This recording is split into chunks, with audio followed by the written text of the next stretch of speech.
Hello, good morning. Greg here from Flowering Spikes, and today we are going to do the drop for October the 29th, 2025. And I was just listening to this record while I was setting everything up, and I ordered it the other day. There's a bunch of us, we have like a text thread, a bunch of YouTube people and whatnot, and my pal Danny K said, you got to get this record. It's one of the best sounding records he's heard. And so I got one, and it is incredible sounding. Just like so wide and huge and spacious. And this is also a Dynaflex, which I think I've mentioned before in other videos. 180 gram vinyl. I don't really buy into that hype. I also had Lou Reed's Transformer, the first issue on Dynaflex, another one of the greatest sounding records ever made, and by far the thinnest records you could imagine. Like, you can pick them up and just bend them. They're super floppy.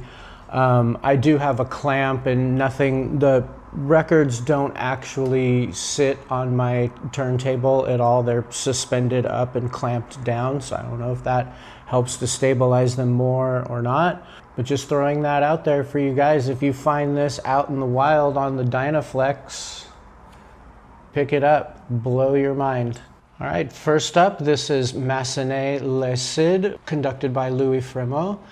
And this is the Clavier edition. Limited edition. It's numbered on the back. It has like an acoustic sounds thing below the numbering, and the original acoustic sounds phone number 913-825-8609. But this is from Clavier. Definitely, absolutely on my list of 100 greatest records ever made. You don't see this out in the wild too much. This is in absolutely great condition.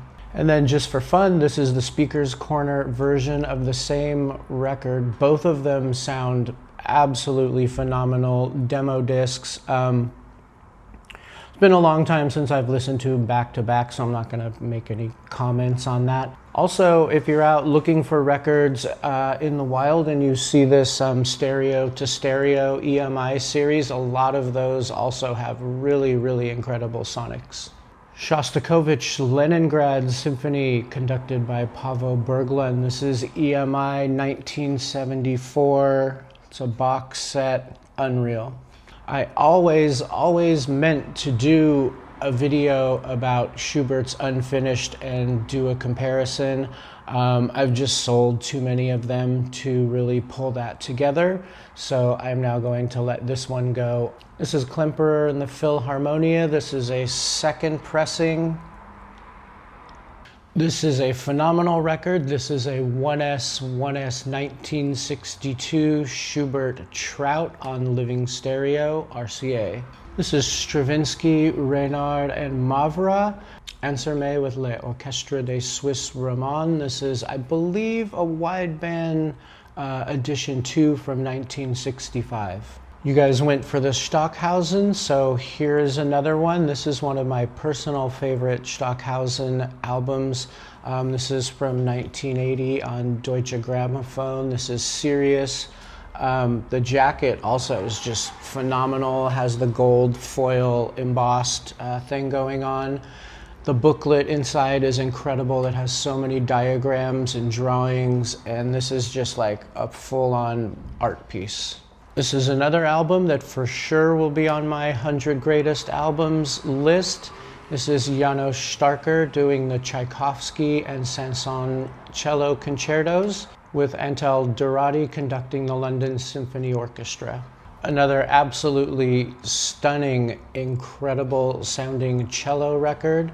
This is Pierre Fournier doing Boccherini and Bach on the large Tulip labels from 1964. This is Bruckner 8 by Knappertsbusch. I listened to this in the shop yesterday with a few people who were in here shopping for classical records. I am going to go see Zubin Mehta conduct Bruckner's 8th at the Disney Hall in Los Angeles in a week or so. I do really like the Giulini that came out on that Deutsche Grammophon box set a couple years ago. but it certainly doesn't sound as great as this. I think some people like Knappertsbusch Bruckner, some people don't. I like it. I like things to get slow and heavy, and that's what this one does. Another really great King super analog disc. This is Ansermet with l'Orchestre des Suisses Romands doing works by Chabrier. This is Muti with Philadelphia doing Stravinsky's Firebird and Pictures at an Exhibition. And when I did my Firebird video, my pal Mark Ward left in the comments, what about the Muti version? And I was like, I knew I was forgetting one record. The whole time I was making that video, I knew I was missing one, and I thought maybe I'd sold it, or I don't know what happened.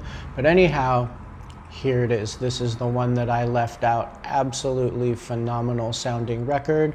Mobile Fidelity Sound Labs. Another MoFi, Schulte with the LSO doing Romantic Russia. I do have this on a King Super Analog disc also. Both of them sound incredible.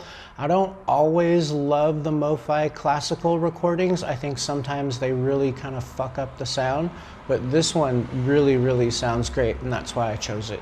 Again, from the 100 Greatest Albums list, this is Goossens conducting Berlioz' Symphonie Fantastique. This is double 45 analog productions, Everest reissued, just in absolutely mint condition. Brahms Symphony No. 2 with Sir Thomas Beecham.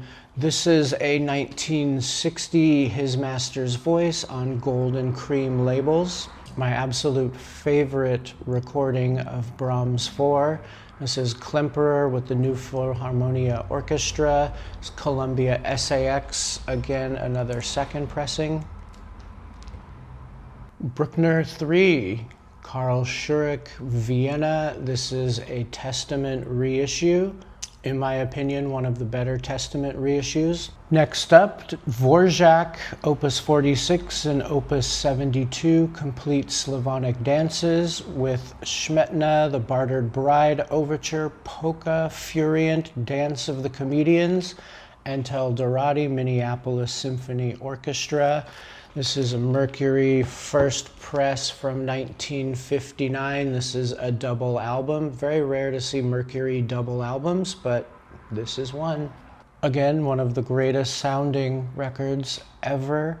One of my favorite London narrowband records from the 70s, which I made a video about that also. Maybe I'll link it below. Probably your best bang for the buck definitely would be 70s London narrowband records. Most of them sound incredible. I especially love the Zubin Mehta with the LA Phil. This one is Raphael Frubeck de Burgos and the New Philharmonia Orchestra doing Falla's El Amor Brujo. And this record is just in absolutely phenomenal condition. I've listened to it personally many, many times. It has a little bit of scuffing on the spine right there, but this also came out of, if you look here, this one audiophile collection that I got some time ago. And this guy kept track of all of his VTA and azimuth adjustments and everything every time he played it. And that's super cool. And I have some of these where the whole sleeve is just written in. You could tell he listened to it so many times. And some of my favorite classical recordings I've ever had came out of that collection. So that's it. Wednesday, 6 a.m. All of these will go for sale on the shop. What else do I have to say? Not much. I made some new postcards. I may ship one out to you. I'm considering making t-shirts with this on them, which would be super cool, but I have kind of a thing for t-shirts, and I'm not just gonna print these on like some shitty Hanes, boxy whatever. So I'm sort of searching for a nice organic soft cotton to make the shirts with and try to get a decent deal on the blanks. And that may be coming to you soon. And this is my day off, so now I'm going to go home and edit the video. Everyone have a beautiful day. Bye-bye.